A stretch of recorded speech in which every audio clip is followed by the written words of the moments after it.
Hi friends, నేను మీ sweet Suresh. ఈరోజు నేను చేయబోయేది, మీరు చూడబోయేది ఏంటంటే పాలకోవ. ఎంత అద్భుతంగా పాలకోవ తయారీ విధానం అయితే ఇప్పుడు చూద్దాం. చాలామంది నా వీడియోస్ వేసి చూస్తున్నారు. ప్లీజ్ లైక్ చేయండి, షేర్ చేయండి, సబ్స్క్రైబ్ మాత్రం మర్చిపోకండి. Thank you. ముందుగా ఒక 2 లీటర్ల పాలు తీసుకోండి. చికెన్ అయిన గేదె పాలు అయితే పాలకోవ బాగుంటుందండి ఫ్రెండ్స్.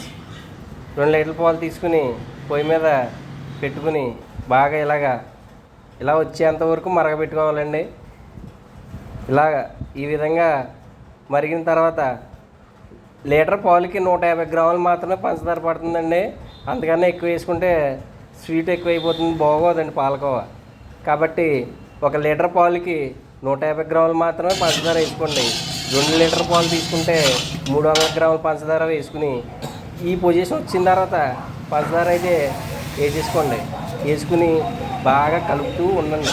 అలా ఎందుకంటే అడిగంటనవ్వకుండా మాడిపోకుండా కలుపుతూ ఉండండి. ఉన్న తర్వాత కొంచెంసేపటికి దగ్గర పడుతుంది, చూద్దాం ఉండండి. దగ్గర పడిపోతుంది. ఈ విధంగా దగ్గర పడిన తర్వాత ఇంత ముద్ద కింద దగ్గర పడిన తర్వాత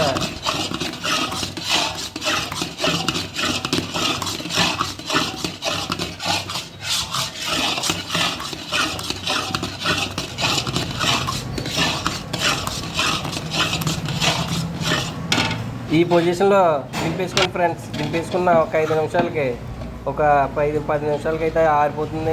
గట్టిగా అయితే అవుతుంది. అయిన తర్వాత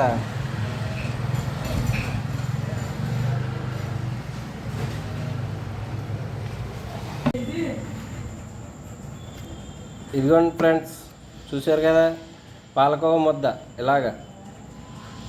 చిక్కనైన పాలు అయితే పైకి అయితే నెయ్యి కింద వస్తుంది ఫ్రెండ్స్.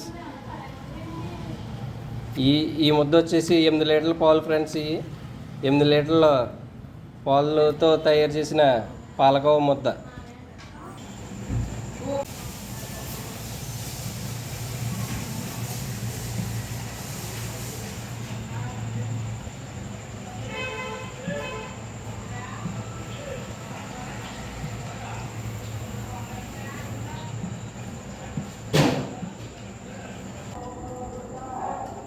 చూశారు కదండి, నోరూరించి అందమైన పాలకోవ.